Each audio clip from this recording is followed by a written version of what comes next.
सुनते ध्यान से, हमारे पास है role of other organ. Other organ in कहाँ पे बताइए? एक्सक्रेशन में। ठीक है, किडनी के अलावा एक्सक्रेशन में और कौन कौन से लोग हैं जो हमारे पास रोल अदा करते हैं? क्लियर? तो हमें यहाँ पे सिर्फ और सिर्फ एनसीईआरटी के कुछ डाटा याद रखने हैं। क्या याद रखने हैं? कुछ डाटा याद रखने हैं। यहाँ पे बेसिकली बाकी और सारी चीजें नहीं याद रखनी है। यहाँ पे लिखा गया है, जितनी चीजें मैं पढ़ा चुका हूँ उसको मैं एक बार रिवाइज करा दे रहा हूँ, पढ़ करके सुना दे रहा हूँ। इन्होंने लिखा है कि the functioning of kidney is efficiently monitored and regulated by hormonal feedback mechanism. कल की फीडबैक मैकेनिज्म हमने आपको समझाई थी। क्लियर? हमने ये कहा था कि हमारे पास जब भी कभी भी रास मैकेनिज्म अगर बहुत ज्यादा हाइपर हो जाती है तो ये निगेटिव फीडबैक देती है हमारे, ठीक है। और ये एट्रियल वॉल ऑफ दी कहाँ पे, हार्ट पे जाकर के वर्क करती है, और वहां से एट्रियल वॉल से क्या निकलती है, कुछ हमारे पास फैक्टर निकलते हैं, उसको हम क्या बोलते हैं, एनएफ, एट्रियल नेट्रियूरेटिक फैक्टर, ठीक है। उस फैक्टर का काम क्या होता था कि ये दो काम करते थे। एक तो पहला वेसोडाइलेटर का काम करते थे और दूसरा ये इनहिबिट करते थे हमारे रास मैकेनिज्म को। क्लियर? हमने ये कहा था कि ब्लड प्रेशर बढ़ाने के दो फैक्टर हो सकते हैं, लेकिन घटाने के केवल और केवल एक फैक्टर हो सकते हैं। क्लियर? उसे कहते मोबाइल बंद करें। दूसरा पॉइंट आता है हमारे पास, ये मैकेनिज्म इन्वॉल्व होती है हाइपोथैलेमस में, जेजी सेल्स से ऑपरेट होती हैं और सर्टेन इंटेक्स्ट, और यहाँ पे लिखा भी गया हार्ट। क्लियर? सिर्फ और सिर्फ नाम हार्ट लिख दिया गया है, बट उसके सारे फैक्टर के बारे में हमने बता दिया था। क्लियर? फिर उसके बाद हमने ये कहा था कि osmoreceptor in body are activated by changes in volume, यानी हमारे अंदर जो ऑस्मो रिसेप्टर प्रेजेंट है वो अपनी बिहेवियर चेंज कर लेंगे। कब? जब ब्लड वॉल्यूम चेंज होगा तब, और बॉडी फ्लूइड वॉल्यूम चेंज होगा तब, और आयनिक कंसंट्रेशन होगा चेंज तब। ठीक है, हमने तीनों केस बताए थे। हमने कहा था कि अगर ब्लड वॉल्यूम बढ़ जाए, बीपी बढ़ जाए, फिर हमारे पास बॉडी फ्लूइड बढ़ जाए, आयनिक कंसंट्रेशन बढ़ जाए, ठीक है, ऑस्मोटिक कंसंट्रेशन बढ़ जाए, तब क्या एक्टिवेट होता था। ये सारे कंडीशन हमने केसेस बेस पे हमने बता दिया था। फिर कह रहा है कि excessive loss of fluid from the body can activate this receptor. क्या कर रही हो तुम? Receptor which stimulate the hypothalamus to release anti diuretic hormone and vasopressin from the neurohypophysis. ठीक है, न्यूरोहाइपोफेसिस क्या होता है कि हमारे पास जो पिट्यूटरी ग्लैंड होती है वो दो लोब में डिवाइड होती है। ठीक है, एक हमारे पास यहाँ पे लिखा गया न्यूरोहाइपोफेसिस, एक होता है एडिनोहाइपोफेसिस। ठीक है, तो ये दोनों टर्म आपको याद रखना है। और बीच में इनके पास क्या पाया जाता है, पास इंटरमीडिया पाए जाते हैं। क्लियर? तो ये बातें जब हम आपको न्यूरॉन पढ़ाएंगे तब आएगा, पिट्यूटरी लूप जब पढ़ाएंगे तब आएगा।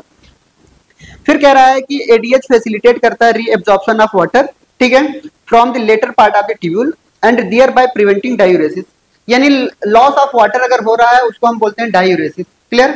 अब लॉस ऑफ वाटर को बचाने के लिए हमारे पास एडीएच हार्मोन जो होते हैं वर्क करते हैं और ये रीएब्जॉर्प्शन ऑफ वाटर बर्न कर लेने लगते हैं। ठीक है, ताकि हमारे बॉडी से वाटर न निकलने पाए। दूसरा पॉइंट इन्होंने ये लिखा है कि an increase in body fluid volume can switch off the osmoreceptor and suppress the ADH to release complete feedback। Clear? वही बात बोल रहा है कि जब हमारा रास मैकेनिज्म क्या हो जाए, हाइपर हो जाए। क्लियर? फिर उसके बाद इन्होंने क्या कहा है कि ADH can also affect the kidney function by इस कॉन्स्ट्रिक्टरी, यानी कॉन्स्ट्रिक्शन का मतलब क्या करता है कि ये हमारे पास ब्लड वेसल्स को क्या करेगा, कॉन्स्ट्रिक्ट कर देगा। क्लियर? फिर यहाँ पे लिखा गया effect of blood vessels, this causes increase in blood pressure, और यही हमारे ब्लड प्रेशर को क्या कर देगा, इंक्रीज कर देता है। और इंक्रीज ब्लड प्रेशर आगे चल करके हमारे पास जीएफआर को क्या कर देता है, इंक्रीज कर देता है, और यही हमारा जीएफआर इंक्रीज हो जाता है। हमने शुरुआत में आपको जहां से जरा सा हिंट लिख करके बोला था, हमने कहा हिंट अभी दे रहे हैं तो बाद में एनसीईआरटी लिखी है, यही एनसीईआरटी लिखी है। क्लियर? जब चैप्टर का शुरुआत हम कर रहे थे तो थोड़ा सा हिंट दे दिए थे, हमने कहा ऐसे ऐसे वर्क करते हैं। क्लियर? दूसरा पॉइंट इन्होंने ये लिखा है कि जो जेजी सेल्स आपको दिखाई दे रहे हैं, अच्छा ये सारी चीजें हो गई थी क्या? अच्छा, रोल ऑफ अदर ऑर्गन हमें पढ़ाना था ना। चलो भावनाओं में बह करके दूसरा पैराग्राफ पढ़ाने लगे। चलिए देखते हैं। हमने ये कहा कि अदर देन किडनी की अगर हम बात करें, किडनी के अलावा हमारे पास लंग्स और स्किन और हमारे पास लीवर, ये सब भी एलिमिनेट करते हैं। इवन यहाँ तक कि सलाइवा में भी थोड़ा बहुत अमाउंट में नाइट्रोजनस वेस्ट पाए जाते हैं। एनसीईआरटी ने सबसे लास्ट लाइन में पूछा है कि आपको क्या पता है कि सलाइवा के पास भी नाइट्रोजनस वेस्ट होते हैं, तो आपको कह दो कि हाँ पता है। क्लियर? बट सच्चाई मुझे पता है कि तुम लोगों को नहीं पता थी। ठीक है, तो यहाँ पे लिखा भी गया है कि डू यू नो, कह दो नो। ठीक है, फिर कह रहा है कि small amount of nitrogenous waste could be eliminated through saliva too. Clear? क्या आपको पता है सलाइवा के थ्रू भी होता है? तो आप डायरेक्ट बोल दो हाँ पता है। क्लियर? अब ये मैं पूछना कि कब पता चला ना, नहीं जस्ट 1 सेकेंड पहले। क्लियर? फिर कह रहा है कि अब लंग्स के बारे में, यहाँ पे सिर्फ और सिर्फ हमें कुछ डाटा याद रखना है बस। क्लियर? वो डाटा हमें याद रखना है, ध्यान समझिए। अगर पहला एक्सक्रेटरी ऑर्गन की बात करेंगे तो पहला एक्सक्रेटरी ऑर्गन क्या है हमारे पास? एसेसरी इसको बोले जाते हैं। ठीक है? यानी अगर हम प्राइमरी की बात करेंगे, अगर हम क्या करते हैं प्राइमरी एक्सक्रेटरी ऑर्गन की बात करेंगे तो प्राइमरी में क्या आते हैं बताइए? किडनी आते हैं। अगर हम सेकेंडरी की बात करते हैं, सेकेंडरी में हमारे पास कौन आएंगे? लंग्स आएगा, स्किन आएगी, कभी कभी हमारे पास और लीवर भी आते हैं। क्लियर? ये तीन लोग सेकेंडरी में आते हैं या फिर इसको हम बोलते हैं एसेसरी। क्लियर? फिर लंग्स में क्या होता है हम आपको समझा रहे हैं। लंग्स क्या करता है? हमारी बॉडी के दौरान जितने भी डीऑक्सीजनेटेड ब्लड होते हैं वहां से CO2 को रिमूव करने का काम कौन करता है? लंग्स करता है। हमारे पास CO2 भी तो एक प्रकार का क्या हुआ? मेटाबॉलिक वेस्ट ही तो हुआ, एक्सक्रेटरी प्रोडक्ट हुआ। एक्सक्रेटरी प्रोडक्ट को बाहर निकालना ही तो एक्सक्रेशन है। बट नाइट्रोजनस वेस्ट को बाहर निकाल रहे हैं, तब अभी तक तो हमने नाइट्रोजनस वेस्ट को ही पढ़ा था। बट लंग्स क्या करता है? ये एक्सक्रीट करता है। क्या करता है बताइए? ये एक्सक्रीट कर रहा है क्या? CO2 भी और प्लस वाटर भी। अब कहोगे सर जी वाटर हमारे लिए तो एक्सक्रेटरी प्रोडक्ट नहीं है, ये डिसॉल्व होते हैं उसी में। क्लियर? CO2 हमारे पास वाटर में ही डिसॉल्व होते हैं, तो बिना वाटर के हमारे पास CO2 नहीं निकल पाएंगे। सेकेंड पॉइंट हमें यह समझना है कि ये जो CO2 निकल रहा है ये क्या होता है कि 200 ml जो होता है वो पर डे की बात हो रही है। क्लियर? एक दिन में निकल जा रहा है, ये हमें डाटा कुछ याद रखने हैं। क्लियर? तो यहाँ पे आपके लिखा गया है कि 200 जो ml ऑफ CO2 है वो एक दिन में निकल जा रहे हैं। तो यहाँ पर 1 मिनट की बात कर रहे हैं ये लोग। कितने मिनट की बात कर रहे हैं? 1 मिनट की बात कर रहे हैं। समझ आए बात? अब दिन की बात निकालेंगे तो दिन का पता चल जाएगा आपको। तो इन्होंने ये लिखा है कि our lungs remove large amount of CO2, approximately लिखा है 200 ml मिनट। ठीक है? फिर उसके बाद लिखा है and also significant quantities of water every day, यानी हर दिन क्या करते हैं कि ये CO2 और H2O क्या कर रहे हैं? निकाल रहे हैं। क्लियर? दूसरा पॉइंट इन्होंने ये लिखा है कि लीवर के बारे में अब ध्यान से सुनना है। जो डाटा मैं बोल रहा हूं वही डाटा याद रखना है आपको। क्लियर? पहला डाटा क्या याद रखना है कि लंग्स कितना एक्सक्रीट आउट कर रहा है। ठीक है? लंग्स हमारा कितना एक्सक्रीट आउट कर रहा है बताइए? CO2 को एक्सक्रीट आउट कर रहा है कितना? 200 ml पर मिनट। 1 मिनट में 200 निकाल रहा है। ये डाटा आपसे पूछा जाएगा। क्लियर? दूसरा पॉइंट इन्होंने क्या पूछा है कि यहाँ पर जो लीवर के बारे में लिखा गया है, सुनेंगे ध्यान से। लीवर के बारे में पहले सुना देते हैं तब लिखवाते हैं। लीवर क्या करता है कि कई सारे बाइल जूस या बाइल सॉल्ट के फॉर्म में क्या करता है? एक्सक्रीट आउट करता है। लीवर हमारे पास क्या होता है? लार्जेस्ट ग्लैंड बोला गया है। कैसा ग्लैंड बोला गया है? लार्जेस्ट ग्लैंड बोला गया है। लार्जेस्ट क्यों बोला गया है? क्योंकि इनका जो वेट होता है वो बहुत ज्यादा होता है, 1.5 kg के आसपास। क्लियर? तो लीवर के बारे में हमें क्या समझना है? दूसरा पॉइंट अगर लीवर के बारे में बोला जाए तो ये क्या है हमारे पास? लार्जेस्ट ग्लैंड है। कैसा ग्लैंड है बताइए? ये हमारे पास लार्जेस्ट ग्लैंड है। और ये क्या एक्सक्रीट आउट करता है? ये एक्सक्रीट कर रहा है हमारे पास बाइल। ये क्या कर रहा है बताइए? बाइल। जब आपको हम पढ़ा रहे होते डाइजेशन एंड एब्जॉर्प्शन, तो बाइल के अंदर क्या होते हैं? कई सारे नाइट्रोजन वेस्ट भी पाए जाते हैं, बाइल जूस भी पाए जाते हैं, बाइल सॉल्ट भी पाए जाते हैं, bile Rubin, bile Berlin, bile pigment पाए जाते हैं। ठीक है? तो इस बाइल के पास क्या पाए जाते हैं? कई सारी चीजें पाई जा रही हैं, उस चीजों को हमें ध्यान से समझना है। इस बाइल के पास क्या पाया जा रहा है? सबसे पहला हमारे पास बाइल सॉल्ट पाया जा रहा है। क्या पाया जा रहा है? बाइल सॉल्ट पाया जा रहा है। दूसरे नंबर पे आते हैं हमारे पास बाइल पिगमेंट पाए जा रहे हैं। क्या पाए जा रहे हैं? Bile pigment. बाइल पिगमेंट के एग्जांपल में अगर हम आपसे पूछेंगे तो आपका एग्जांपल क्या होना चाहिए? बाइल रूबिन होना चाहिए। क्लियर? और हमारे पास बाइल वर्लिन होना चाहिए। ये पिगमेंट हमारे पास होते हैं। क्लियर? इनका भी रिमूवल करते हैं। फिर उसके बाद इन्होंने क्या लिखा है कि ध्यान समझते हैं। कह रहा है कि लीवर जो है हमारे पास लार्जेस्ट ग्लैंड है in our body, secrete bile containing substance bilirubin, biliverdin. फिर उसके बाद लिखा है कोलेस्ट्रॉल, डिग्रेडेड स्टेरॉयड हार्मोन। ठीक है? तो हमारे पास नेक्स्ट पॉइंट में क्या आएगा? यहाँ पर कोलेस्ट्रॉल भी आएगा, और कोलेस्ट्रॉल के बाद हमारे पास क्या आएंगे? कुछ डिग्रेडेड फॉर्म में क्लियर। डिग्रेडेड फॉर्म में क्या नजर आ रहे हैं हमारे पास, बाइल के पास स्टेरॉयड हार्मोन पाए जा रहे हैं। क्लियर। कुछ हमारे पास क्या पाए जा रहे हैं, स्टेरॉयड, डिग्रेडेड स्टेरॉयड हार्मोन भी पाए जाते हैं। इन सब का भी जिक्र करना है हमें। क्लियर। और नेक्स्ट में हमारे पास लास्ट में जाते जाते क्या याद रखना है, विटामिन एंड ड्रग्स।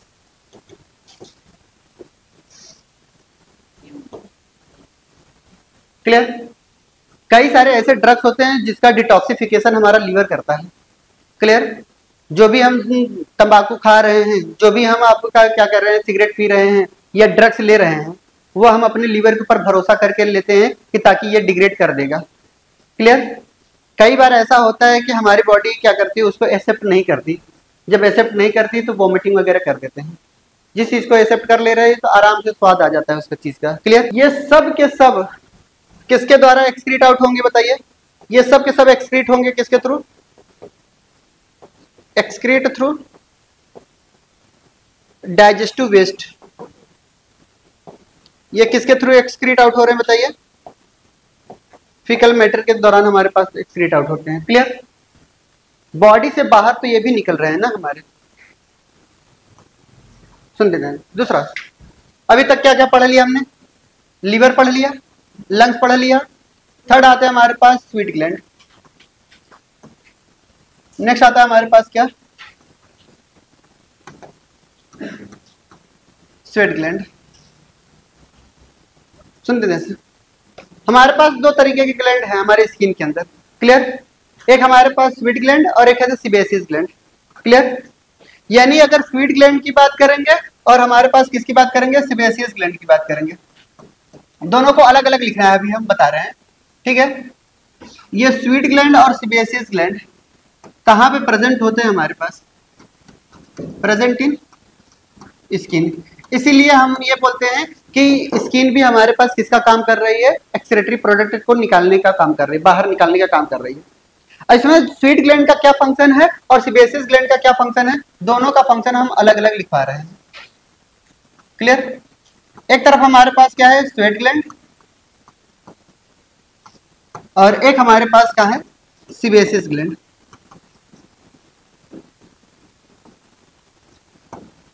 एक हमारे पास है स्वेट ग्लैंड और एक हमारे पास क्या है, सीबेसियस ग्लैंड। दोनों ग्लैंड में हम डिफरेंस समझा रहे हैं आपको क्या क्या करना है। हमने ये कहा कि जो स्वेट ग्लैंड होते हैं वो अक्सर आप देखोगे पसीने ही तो निकाल रही है ना। स्वेट ग्लैंड में पसीने में आप क्या देखते हैं, थोड़ा नमकीन लगता है आपको। अरे पसीना कभी चाटे हो कि नहीं चाटे हो, हाँ, थोड़ा नमकीन लगता है। तो इसमें क्या पाए जा रहे हैं हमारे पास, NaCl पाए जा रहे हैं। ठीक है। दूसरा अमाउंट में हमारे पास क्या होता है, पसीना कब निकलता है, जब ज्यादा वर्क करते हो तब, बैठे बैठे नहीं करते ना। तो बहुत ज्यादा जब वर्क करते हो तो उस दौरान हमारे पास वायलेंट एक्सरसाइज के दौरान मसल्स के अंदर क्या बनते हैं, लैक्टिक एसिड बनते हैं। तो थोड़ा अमाउंट में लैक्टिक एसिड भी होगा। याद करने का तरीका मैं बता रहा हूँ, नहीं तो बहुत ज्यादा डिफरेंस समझ नहीं आएगा। तो हमारे पास क्या कहा कि हमारे स्वेट ग्लैंड के अंदर क्या नजर आ रहा है बताइए, सिक्रीशन में NaCl नजर आ रहा है, लैक्टिक एसिड नजर आ रहा है। ठीक है। NaCl कैसे पता चला, जब हमने चाटा। ठीक है। फिर उसके बाद अगर हमारे पास लैक्टिक एसिड क्यों निकल रहा है, क्योंकि हम वायलेंट एक्सरसाइज करने के बाद ही पसीने निकल रहे हैं। क्लियर। दूसरा पॉइंट आता है हमारे पास और क्या चीजें पाई जा रही है, तो सम अमाउंट ऑफ यूरिया भी पाई जा रही है। क्लियर। तो लिखेंगे sweat gland, sweat gland, sweat gland produces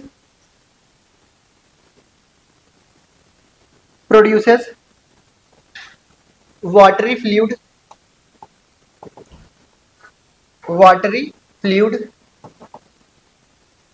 जिनके पास क्या क्या पाया जा रहा है। ठीक है। Which contain NaCl, some amount of urea, NaCl, some amount of urea,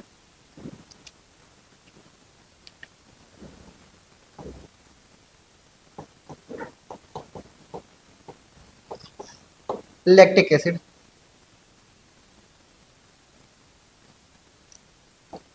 lactic acid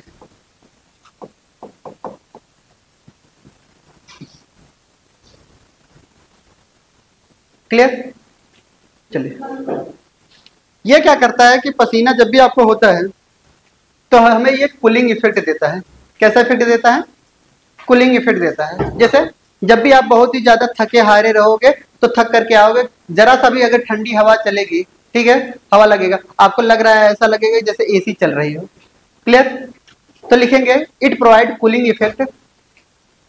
it provide, ये क्या प्रोवाइड कर रहा है? इट प्रोवाइड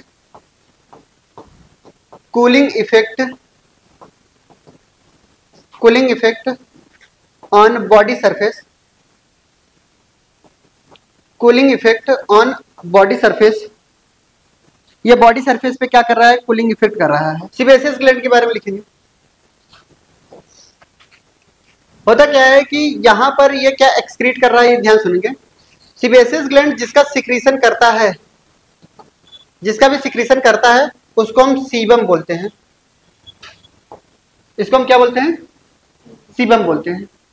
और सीबम में क्या क्या पाया जाता है वो आपको ध्यान समझना है। सीबम में सबसे पहला पॉइंट क्या याद रखना है कि यहाँ पर क्या पाया जा रहा है? तो यहाँ पे स्टेरॉल्स पाए जा रहे हैं। क्या पाए जा रहे हैं? आपके एनसीईआरटी ने क्या लिखा है? स्टेरॉल्स पाए जा रहे हैं, हाइड्रोकार्बन्स पाए जा रहे हैं। क्या पाए जा रहे हैं? हाइड्रोकार्बन्स पाए जा रहे हैं। अगर किसी भी स्टेरॉल्स में हाइड्रोकार्बन की संख्या बहुत ज्यादा हो जाती है तो वो थोड़ा सा ऑयली सिक्रेशन हो जाता है। कैसा सिक्रेशन हो जाता है? जब हम आपको लिपिड्स पढ़ाएंगे तो वो बहुत ही लार्ज नंबर होते हैं हाइड्रोकार्बन्स के। क्लियर? यानी एक लिपिड्स के अंदर क्या होता है कि C20, C19 ऐसे 19 कार्बन के 20 कार्बन के क्या पाए जाते हैं? कार्बन के चैन पाए जा रहे हैं। तो ये लॉन्ग हाइड्रोकार्बन जो चैन होती है वो लिपिड्स के अंदर भी ही पाई जाती है। क्लियर? और ये क्या कर रही है कि यहाँ पर कुछ वैक्स भी क्या कर रही है? निकाल रही है। तो हमारे पास इनके अंदर क्या क्या पाए जा रहे हैं? स्टेरॉल पाए जा रहे हैं, हाइड्रोकार्बन पाए जा रहे हैं और वैक्स पाए जा रहे हैं। ये सब के सब जो आपके स्टेरॉल दिखाई दे रहे हैं, हाइड्रोकार्बन दिखाई दे रहे हैं, ये क्या करती है? प्रोवाइड करती है, प्रोवाइड ऑयली सिक्रीशन या ऑयली कवरिंग। ये क्या प्रोवाइड कर रही है बताइए? ऑयली कवरिंग प्रोवाइड कर रही है। किसके लिए? फॉर स्किन के लिए। ये स्किन को क्या करती है? ऑयली सिक्रीशन यानी ऑयली कवरिंग प्रोवाइड करती है, जिसकी वजह से आप देखोगे कि हमारे पास जो स्किन होती है थोड़ी सी ऑयली होती है। क्लियर?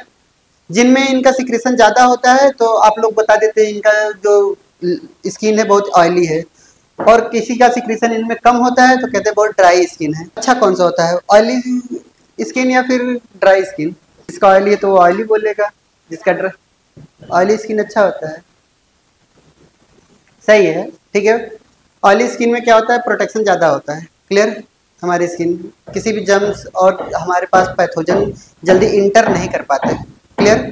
लड़कों के लिए कोई स्किन नहीं काम करती, तुम लोग मुंह न बनाओ। क्लियर? हाँ, भगवान ने तुम्हें पैदा कर दिया, बहुत है इतना एहसान। ठीक है? धरती पे आ गए हो तुम लोग, यही बहुत अच्छी बात है। क्लियर? हाँ, ये हमारा मुंह देख रहे हैं, हमारे बारे में भी कुछ बोलेंगे। ठीक है? कुछ बोलेंगे नहीं भाई तेरे बारे में। क्लियर? समझ आ रही बात? नेक्स्ट आता है हमारे पास डिसऑर्डर। ठीक है? Disorder of excretory system.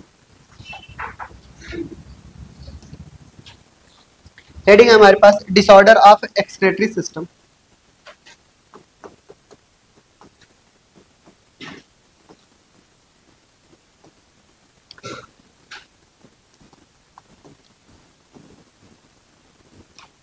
Excretory system के हमारे पास disorder.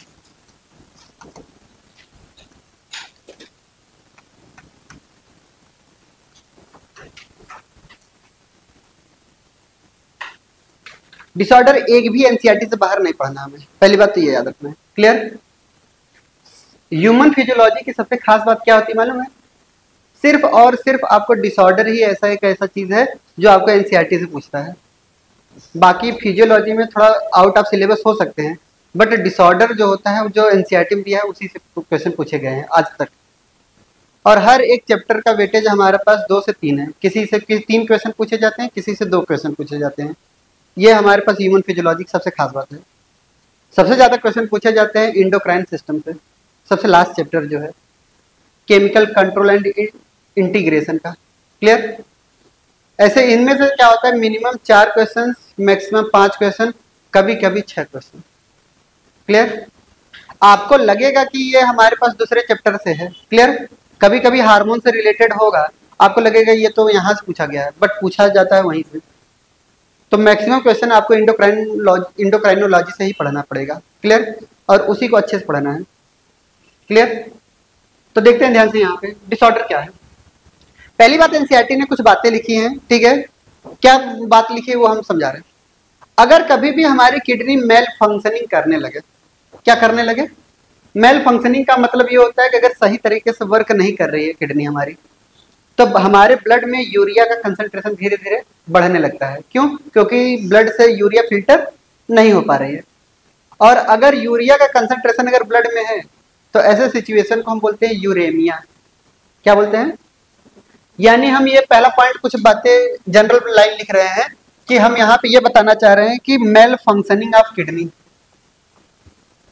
Mail functioning of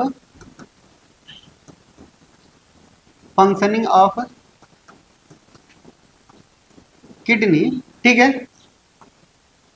lead to increased concentration of urea in कहाँ पे बताइए, इन ब्लड में यूरिया का कंसंट्रेशन क्या हो गया, बढ़ गया, ठीक है। इस केस को हमने क्या नाम दिया है बताइए, यूरेमिया बोल दिया। इस केस को हमने क्या बोल दिया, यूरेमिया बोल दिया। जल्दी करिए। अब इस ब्लड को हमें फिल्टर आउट अच्छे से करना है, क्लियर, तो हमें किसकी जरूरत पड़ेगी, हीमोडायलिसिस की जरूरत पड़ेगी। किसकी जरूरत पड़ेगी, हीमोडायलिसिस की जरूरत पड़ेगी।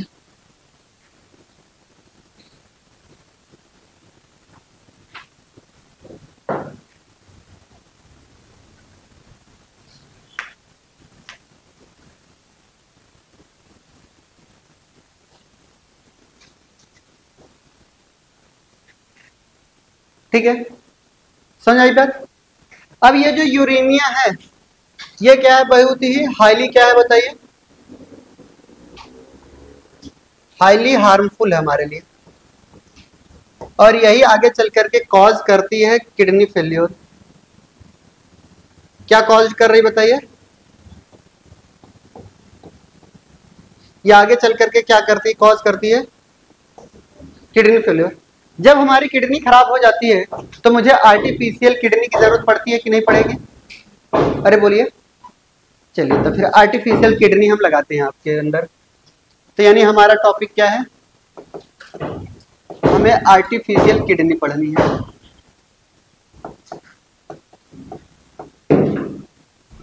या इसी को हम बोलते हैं हीमोडायलिसिस।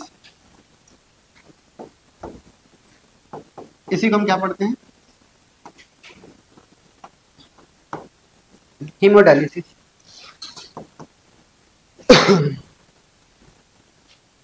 यही हमें अब आगे चल करके क्या पढ़ना है, हीमोडायलिसिस पढ़नी है। समझा हीमोडायलिसिस? चलिए इधर देखिएगा, बस बंद करिए, बस हो गया। इधर देख लीजिए, हमें हीमोडायलिसिस करना है। पहला मेरा मकसद क्या है हीमोडायलिसिस करने का, कि हमारे अंदर की जो किडनी है सही तरीके से अगर वर्क नहीं कर रही है तो जाहिर सी बात है कि इस किडनी को हमें जरूरत नहीं है ना।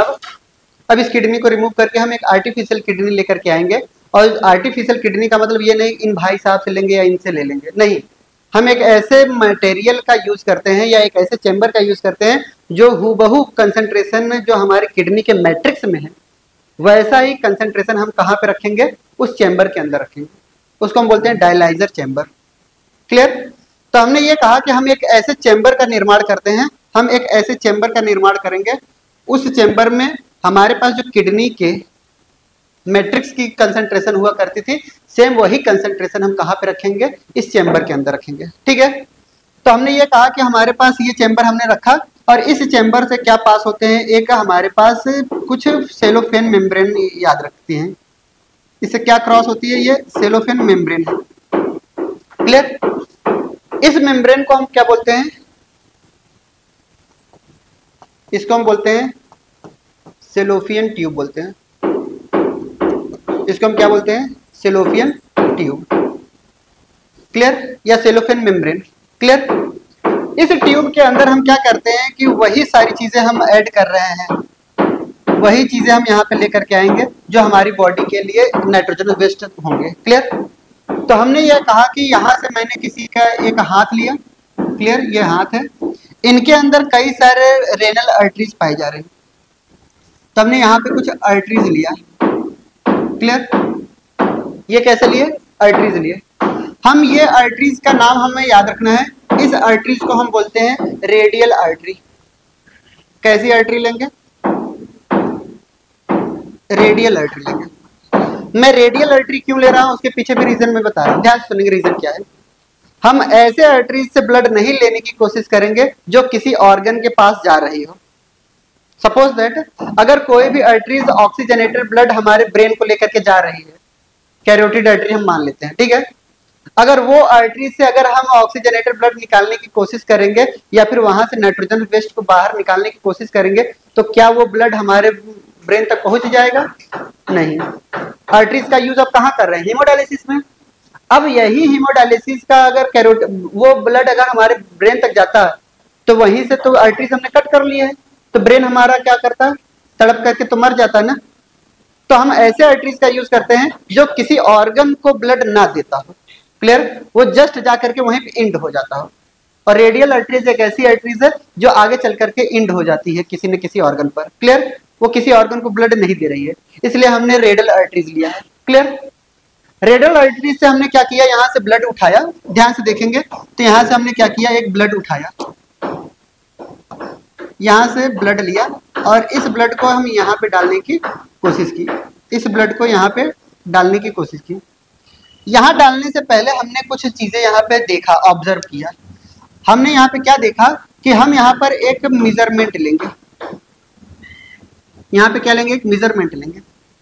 इस मेजरमेंट के अंदर क्या होता है कि ये जो सोल्यूशन इनके अंदर है, क्लियर, ये हमारा ब्लड कोगुलेट न कर जाए, आगे चल करके कोगुलेशन न हो जाए, तो यहाँ पे हम क्या करते हैं? हिपेरिन डाल देते हैं।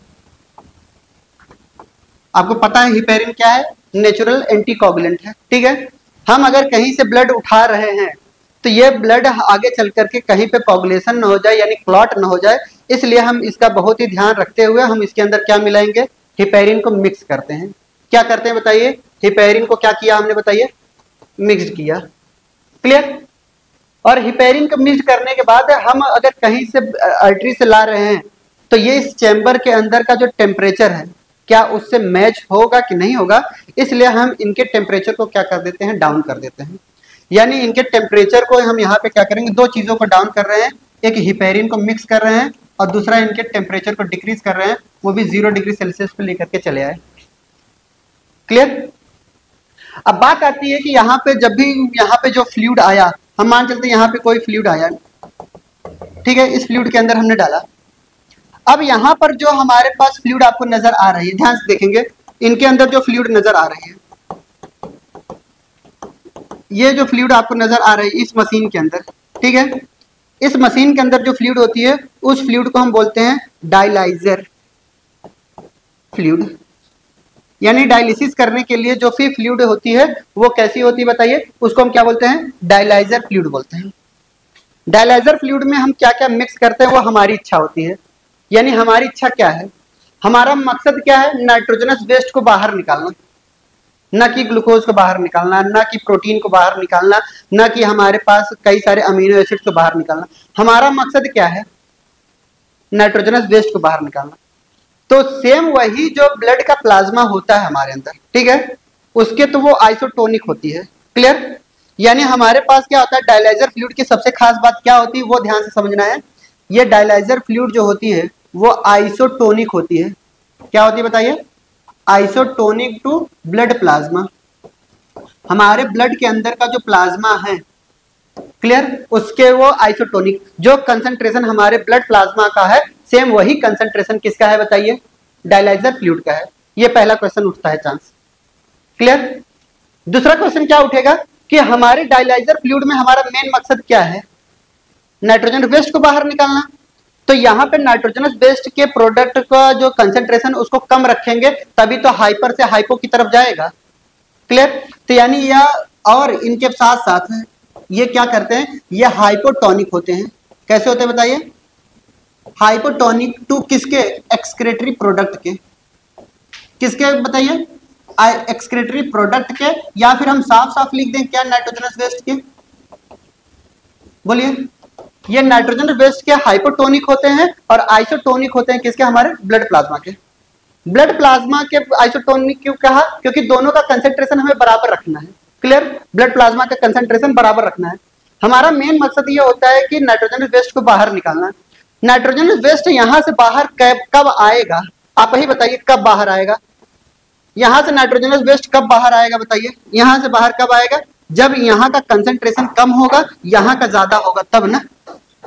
तो ऐसे सिचुएशन में क्या होता है कि नाइट्रोजन वेस्ट हमारे पास बाहर आ जाते हैं, और ये बाहर आ जाते हैं नाइट्रोजन वेस्ट, यहाँ पे बाहर आ गए, यहाँ पे नाइट्रोजन वेस्ट बाहर आ गए। क्लियर?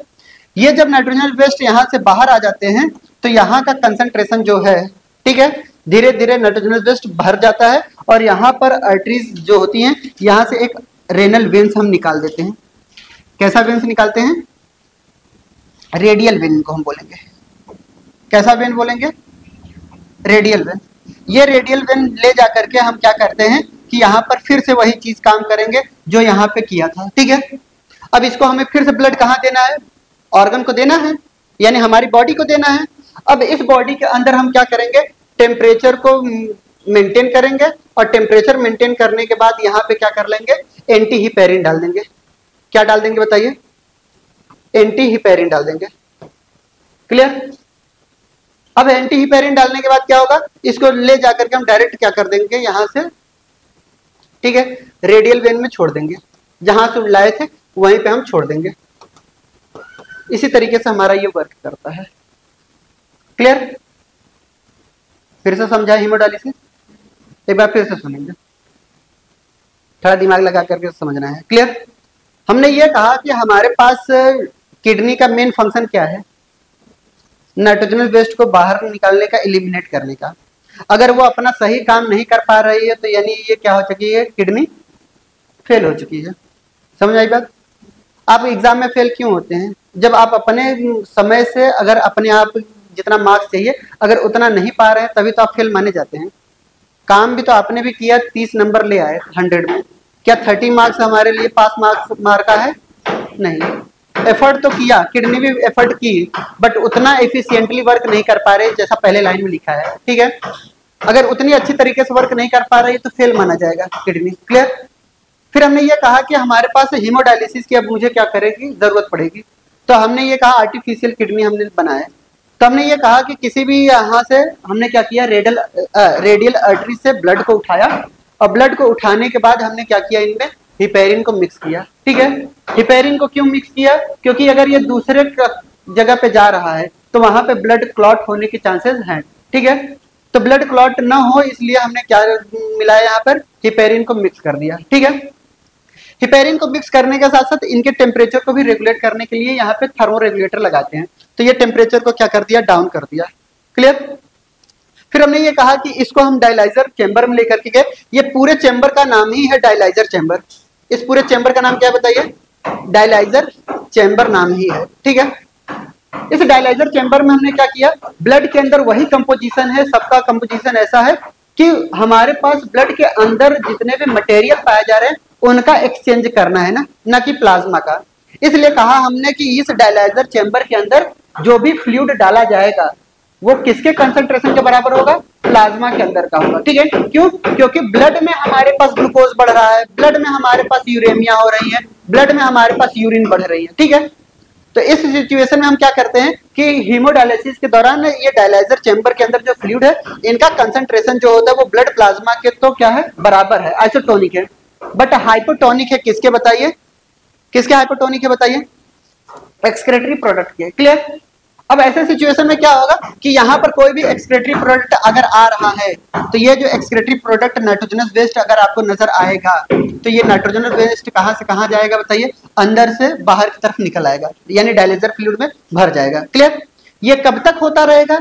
जब तक एक्सचेंज हमारे पास इक्विलिब्रियम में ना आ जाए। क्लियर? जब ये पूरी तरीके से भर जाएगा तो ये फ्लूइड को फिर से हम बाहर निकाल करके फेंक देते हैं, फिर से डायलाइजर फ्लूइड चढ़ाते हैं। क्लियर? किडनी में यही फेल में यही होता है हमेशा। हीमोडायलिसिस क्या होता है, अक्सर रोज होते रहते हैं, हर हफ्ते होते रहते हैं हीमोडायलिसिस। ये एक बार कराने से नहीं होगा, क्लियर, ये रेगुलर पैटर्न में कराना पड़ेगा आपको, क्लियर। तो हीमोडायलिसिस ऐसा नहीं कि एक बार करा लिया तो हो गया, नहीं, बार बार कराना होगा आपको, क्लियर। फिर हमने ये देखा कि हीमोडायलिसिस, यहाँ पे देखा कि डायलाइजर फ्लूइड का कंसंट्रेशन किसके बराबर है, ब्लड प्लाज्मा के, और हमारे पास हाइपोटोनिक है किसके, एक्सक्रीटरी प्रोडक्ट के, जिसकी वजह से हाइपरटोनिक से हाइपोटोनिक की तरफ नाइट्रोजनस वेस्ट निकल जाते हैं, और जितने भी हमारे पास एकदम अच्छे वाले ब्लड होंगे वो फिर से रेडियल वेन में ला करके हम छोड़ देते हैं, ठीक है। इस तरीके से वर्क करता है हमारे पास क्या, ये चीजें, क्लियर। जल्दी करिए।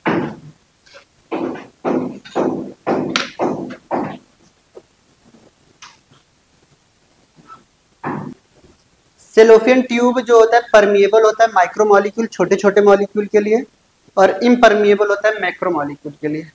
टेम्परेचर को बॉडी टेम्परेचर के पास ले आएंगे, यानी बॉडी टेम्परेचर हमारा कितना है, 37 है, तो इस टेम्परेचर को कोशिश करेंगे 37 लाने की ना, क्लियर। हम ये नहीं कह रहे हैं सबकी बॉडी टेम्परेचर हमेशा क्या होता है, एक जैसी नहीं होती, क्लियर। किसी में भी हीमोडायलिसिस कराएंगे तो हम बॉडी टेम्परेचर के आसपास लेकर के आएंगे, क्लियर। बट वहां से टेम्परेचर अगर निकाल रहे हैं तो टेम्परेचर को हम डाउन करते हैं। चलिए एनसीईआरटी पढ़ करके सुना दे। ये एक्सक्रीटरी प्रोडक्ट क्या होते हैं हमारे अंदर, नाइट्रोजनस वेस्ट ना, तो वही है नाइट्रोजनस वेस्ट है, N2 वेस्ट। चलिए सुनते ध्यान से। इसमें लिखा है कि एक पेशेंट है, क्लियर, एग्जाम्पल लिखा है इन्होंने यूरेमिया में, जहां पे किडनी फेल तक हमने पढ़ा दिया था, क्लियर। तो इन्होंने लिखा है कि इन सच पेशेंट, अरे एनसीईआरटी पढ़ लो, देख लो, क्लियर, यांग एनसीईआरटी खोल, ठीक है। सुनते ध्यान से। In such patient urea can be removed by the process of haemodialysis, यानी यूरिया को हम कैसे रिमूव करेंगे बताइए, हीमोडायलिसिस के थ्रू रिमूव करेंगे। कह रहा है कि ड्यूरिंग द प्रोसेस, जितना भी पढ़ाया है साफ साफ इसमें लिखा गया है, ठीक है।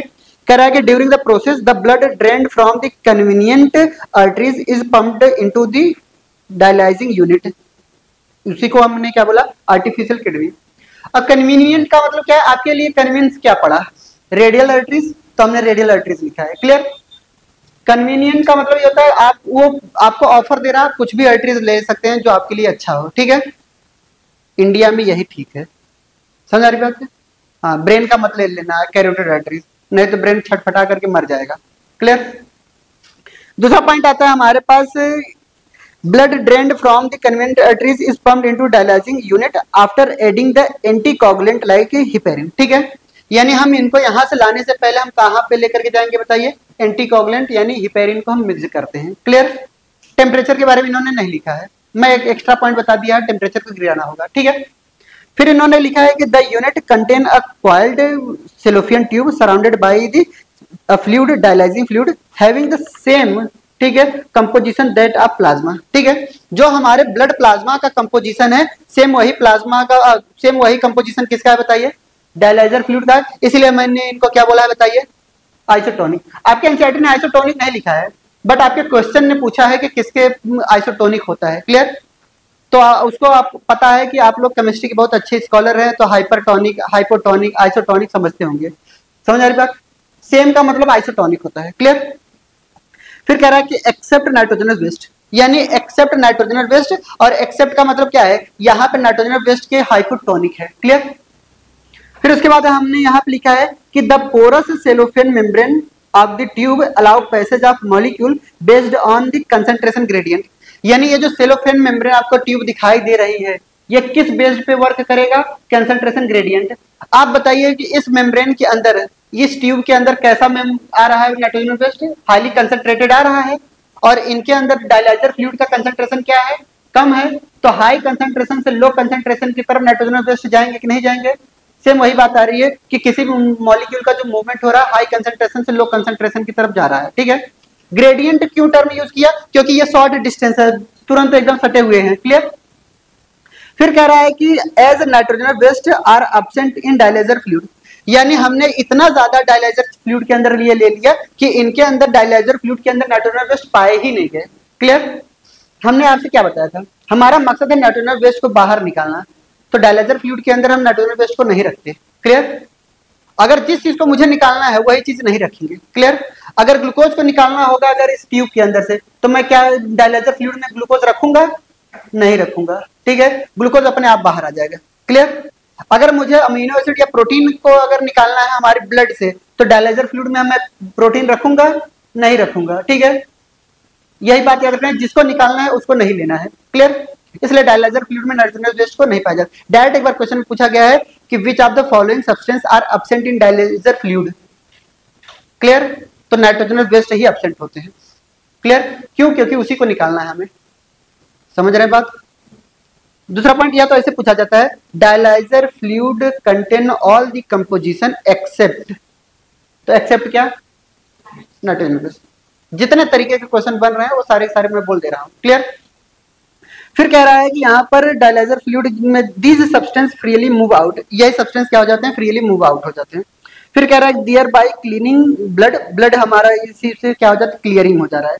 फिर कह रहा है कि the clear blood is pumped back to the blood body through the vein after adding antiheparin. ठीक है, यानी ये इसको हम कहाँ पे लेकर के जाएंगे? वेन्स में लेकर के जाएंगे। क्या ऐड करने के बाद? बताइए। एंटीहिपेरिन को ऐड करने के बाद टेम्परेचर को फिर से हम रेगुलेट कर लेंगे। क्लियर? फिर कह रहा है this method is boon for the thousand of uremic patient all over the world. World में यही सब चल रहा है। ठीक है, हमेशा। अब नेक्स्ट आता है किडनी ट्रांसप्लांटेशन के बारे में क्या बोल रहा है, ध्यान समझिए। अगर कई बार ऐसा होता है कि किडनी हमारे पास फेल हो गई, क्लियर, तो हम किसी दूसरे का ही किडनी क्या कर लेते हैं? ट्रांसप्लांट कर लेते हैं। क्लियर? बट जल्दी देने वाला कोई है नहीं इस दुनिया में। क्लियर? यानी जहां पे अगर आपको लगता है कि दुनिया में ये हमारे साथ देंगे, कभी नहीं देंगे। क्लियर? भले ही किडनी हमारे पास 2 दे दिए हैं, भगवान ने 2 दिए हैं, अगर किसी एक को दे रहे हो फिर भी काम चल जाएगा। क्लियर? बट फिर भी इंसान नहीं देगा, ना हो तो अजमा के देख लेना कभी भी। क्लियर? यानी किडनी का ट्रांसप्लांटेशन तो पॉसिबल है, माँ बाप नहीं देंगे, बात फैक्ट है। क्लियर? इसलिए आप अपनी जितने भी आप बॉडी पे अपने सेहत पे ध्यान दे दीजिए, आप खुद ही रखिए। ज्यादा सिगरेट पी करके लंग्स न गला दीजिए। क्लियर? ज्यादा अल्कोहल पी करके आप लीवर डैमेज न कर दीजिए। कुछ चीजें ऐसी हो हैं जो देने वाली चीजें नहीं है। ठीक है, लोगों को लगता है कि हम दिल दे बैठे हैं, दिल भी देने वाली चीज नहीं है। समझ आई बात? किडनी तो नहीं दिया जा रहा है, दिल क्या दोगे तुम लोग? क्लियर? दूसरा पॉइंट आता है कि किडनी फेल के दौरान हमारे पास क्या होता है कि kidney transplantation is the ultimate method of the correction of acute renal failure. ठीक है, ज्यादा अगर किडनी फेल हो जा रहे हैं तो बार बार, तो हम क्या कर लेंगे? किडनी का ट्रांसप्लांटेशन कर लेंगे। उसमें भी बहुत ज्यादा झंझट होता है। क्या झंझट होता है? पहले तो किडनी ट्रांसप्लांटेशन कराने के दौरान हमारे पास क्या मैच होना चाहिए? ब्लड ग्रुप मैच होना चाहिए। अगर ब्लड ग्रुप मैच हो गया तो फिर उसके बाद एमएचसी क्या करना होता है? मैच कराना पड़ता है। मेजर हिस्टोन प्रोटीन हमारे पास है। ठीक है, हिस्टोजेन प्रोटीन होती है, हिस्टोन प्रोटीन नहीं। हिस्टोजेन प्रोटीन क्या होती है? जो टिश्यूज के अंदर केमिकल कंपोजिशन होता है हमारे बॉडी के अंदर, क्या उसके बॉडी के अंदर जिसके यहाँ से हम ले रहे हैं उसका मैच कर रहा है कि नहीं कर रहा है। अगर वो प्रोटीन अगर हमारे पास मैच करती है तभी हमारे पास किडनी ट्रांसप्लांट हो पाएगी। क्लियर? और उसके बाद डोनर कौन होगा? देने वाला कौन होगा? ठीक है, तो सबसे बड़ी दिक्कत की बात ये होती है, या तो माँ बाप देंगे या तो सगे भाई बहन देंगे। ट्विंस सबसे ज्यादा प्रीफर किए जाते हैं इसमें। क्लियर? देगा तो कोई नहीं। क्लियर? बात फैक्ट है, ये बताया जाता है कि किडनी डोनेट कर दो। आज तक कि हमने तो नहीं सुना है कि इन्होंने दी है। आपने सुना है? केवल व्हाट्सएप पे सुना है, कहानियों में। रियल फैक्ट अगर दिखे हो तो एक बार बता देना कि हाँ सर हमने देखा है इनको देते हुए, हमें बता देना। क्लियर? बहुत ही रेयर 1% होंगे, और अंदर की बात बताए उसके बदले में कुछ लिए होंगे। फैक्ट है, इंसान इतना स्वार्थी है कि आज के जमाने में मैं कुछ नहीं दूंगा अपना, मैं नॉलेज दे रहा हूं बदले में कुछ ले रहा हूं। समझ आई बात? हाँ, इंसान बहुत स्वार्थी है। ठीक है, यानी आप भी अगर हमसे कुछ ले रहे हैं तो कुछ न कुछ दे रहे हैं ना, बस यही बात फैक्ट बात याद रखिए। आज की दुनिया में निस्वार्थ भाव से अगर कोई भी कहे कि हम इनको निस्वार्थ भाव से एकदम दे रहे हैं ये चीजें, ऐसा कभी भी नहीं हुआ है। क्लियर? तो मैं जो भी बात है मैं फैक्ट बता रहा हूँ। इवन यहाँ तक कि माँ बाप भी यही एक्सपेक्ट किए हैं कि ये हमारे पास ये बच्चा पढ़ेगा लिखेगा तो कमा करके हमें खिलाएगा पिलाएगा। वो इन्वेस्टमेंट आपके ऊपर कर रहे हैं, यही बिजनेस है आप उनके। सच्चाई सुन लीजिए, सुनने में थोड़ा बहुत आपको लगेगा कि ये क्या बोल रहे हैं, मैं फैक्ट बता रहा हूँ। माँ बाप भी आपके ऊपर क्या कर रहे हैं? एक इन्वेस्टमेंट कर रहे हैं। और एक ऐसा इन्वेस्टमेंट कर रहे हैं कि जिसकी कोई भी कल्पना नहीं कर सकता कि आगे क्या होगा। हर एक बिजनेस का एक आइडिया होता है कि ये हमसे ये मिलेगा वो मिलेगा, बट उनका इन्वेस्टमेंट अंधेरे में है, ठीक है, कि वो मिलेगा कि नहीं मिलेगा वो श्योर नहीं है, बस इतना उनको है। क्लियर? लोगों को लगता है कि ये बिजनेस बढ़ेगा तो हमें फायदा होगा, बट उनका बिजनेस बढ़ेगा कि घटेगा वो फ्यूचर टेंशन नहीं ले रहे हैं, आपके ऊपर लगातार आंख बंद करके इन्वेस्ट कर रहे हैं। आप अपने लिए कमा लीजिए, उनका तो हो गया जिंदगी। दूसरा पॉइंट आता है हमारे पास, a functioning kidney is used transplantation from the donor preferably a close relative. हम सबसे पहले क्या लेते हैं? Close relative. हमारे यहाँ दुनिया में कोई क्लोज नहीं है। अगर लगता है कि ये हमारे सबसे क्लोज रिलेटिव है तो ये भूल जाइए। अगर आपको कभी भी जिंदगी में लगे कि ये इंसान हमारे लिए बहुत क्लोज है, तो पहले उठिए, जाइए, हाथ मुंह ठंडे पानी से धुलिए, फिर शीशे में देखिए। क्लियर? आप होश में आइए। क्लियर? कोई किसी का यहाँ पे नहीं है, आजमा के देख लिया हमने। दूसरा पॉइंट आता है हमारे पास, close relative to minimise chances of rejection. यानी रिजेक्ट, हमारी बॉडी क्या होती है, इम्यून रिस्पॉन्स हमेशा रिजेक्ट करती है, ठीक है। अब वो रिजेक्शन को शो करने के लिए हमारे पास ये मिनिमम रिजेक्शन शो करने के लिए क्लोज रिलेटिव चूज करते हैं, ठीक है। फिर उसके बाद आता है immune system of the host, जो हम ले रहे हैं जिससे, वो बहुत क्लोज रिलेटिव होता है। अगर बाहर किसी और से लेते हैं तो हमारी बॉडी क्या करता है, रिजेक्शन शो करेगा। क्लियर? तो रिजेक्शन शो करने की एक प्रीफर क्या होती है, ऑर्डर होती है। सबसे पहले हम मोनोजाइगोटिक ट्विंस लेते हैं, मोनोजाइगोटिक के बाद डाइजाइगोटिक ट्विंस लेते हैं, फिर उसके बाद हमारे मम्मी पापा आते हैं। क्लियर? फिर उसके बाद हम नाना नानी के खानदान में जाएंगे, पापा के नहीं, ठीक है, नाना नानी के खानदान में जाएंगे। फिर वहां से आएगा, बच्चे खुजेगा, लास्ट में आपके कौन आएंगे, पिग आते हैं। सुअर नहीं जानते हैं? अंग्रेजी में बोल रहे हैं, ठीक है, बहुत क्यूट होते हैं ना, मुंह बना कर कैसे रखते हैं है ना? हाँ, तुम लोगों को पता ही नहीं है। दूसरा पॉइंट आता है कि modern clinical procedure have increased the success rate of the such complicated technique, ठीक है। यानी ऐसे टेक्निक हमारे पास यहाँ पे सक्सेस रेट ज्यादा है। क्लियर? अब बात आती है रेनल कैलकुलाई क्या होता है, ध्यान सुनिए। कैलकुली का मतलब होता है हमारे पास कैल्शियम आयन के कार्बोनेट के क्रिस्टल्स जम जाने, जिसको हम बोलते हैं किडनी स्टोन क्या बोलते हैं, किडनी स्टोन।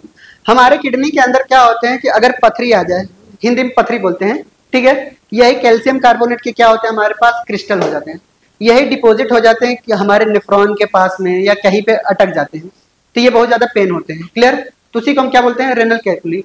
तो दूसरा डिसऑर्डर हम लिख ही लेते हैं, renal calculi.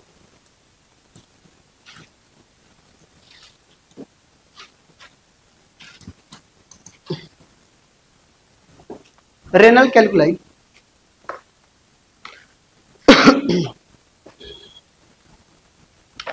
Renal calculi.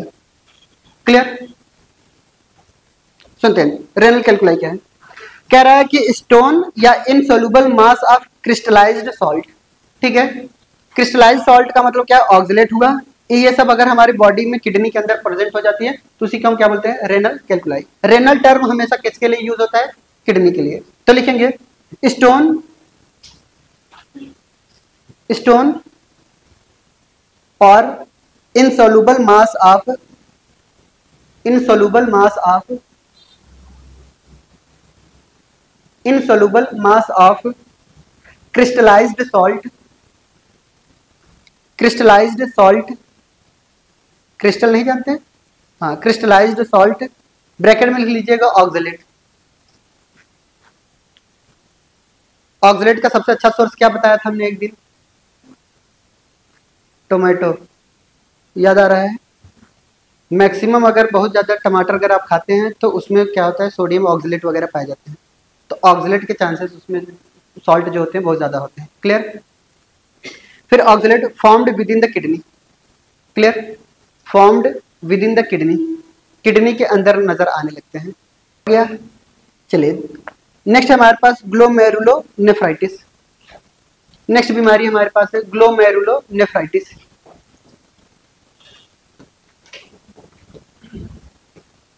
Glomerulo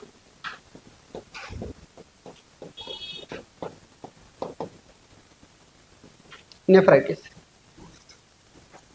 Sunday की हो सकता है क्लास आपकी ना हो ना, हमें लगता था ये चैप्टर कंप्लीट नहीं हो पाएगा इसलिए संडे को लेना पड़ेगा, ठीक है।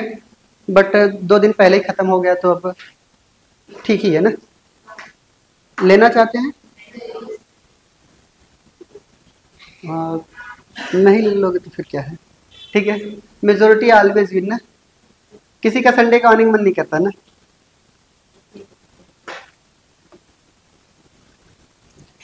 Inflammation of glomeruli of kidney, inflammation, ठीक है।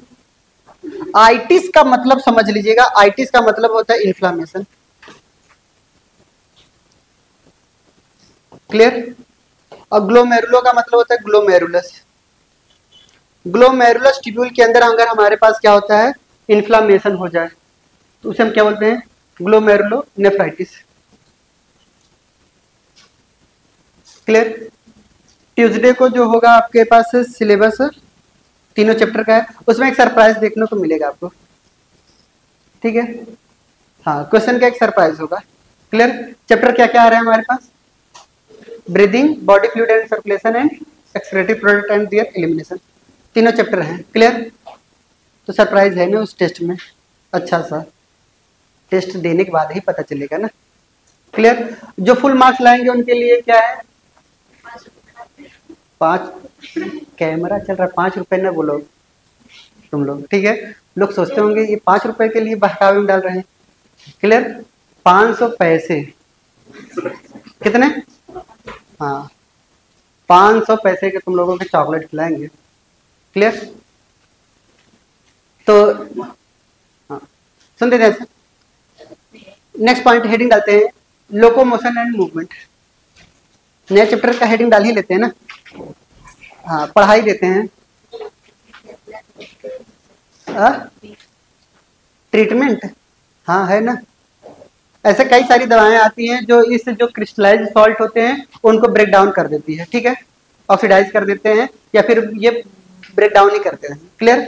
या तो फिर लास्ट ऑप्शन क्या है बताइए, लास्ट ऑप्शन ऑपरेशन ही है, क्लियर, वो हटा दिया जाता है। किडनी में ही स्टोन नहीं है, कई जगह स्टोन बनते हैं, गॉल ब्लैडर में भी बन जाते हैं। किडनी का स्टोन जो होता है वो तो दवा से खाने से निकल भी जाता है, बट गॉल ब्लैडर का नहीं निकलता, क्लियर। वो क्या करते हैं, जो किडनी से फिल्टर आउट होते हैं, किडनी के अंदर अगर कोई भी स्टोन्स वगैरह पाए जाते हैं दवा खाने पे वो पिघल जाते हैं, ठीक है। तो छोटे छोटे क्रिस्टल होते हैं वो तो फिल्टर के दौरान निकल जाएंगे, बट गॉल ब्लैडर के नहीं निकलते। तो इसलिए कहा जाता है गॉल ब्लैडर के अंदर कोई भी अगर स्टोन पाए जा रहे हैं तो उसका सिर्फ और सिर्फ एक ही चारा है कि उसको रिमूव कर दीजिए, गॉल ब्लैडर को ही। डॉक्टर जाते जाता क्या कहेगा, ऑयली चीजें ना खाइए, ठीक है।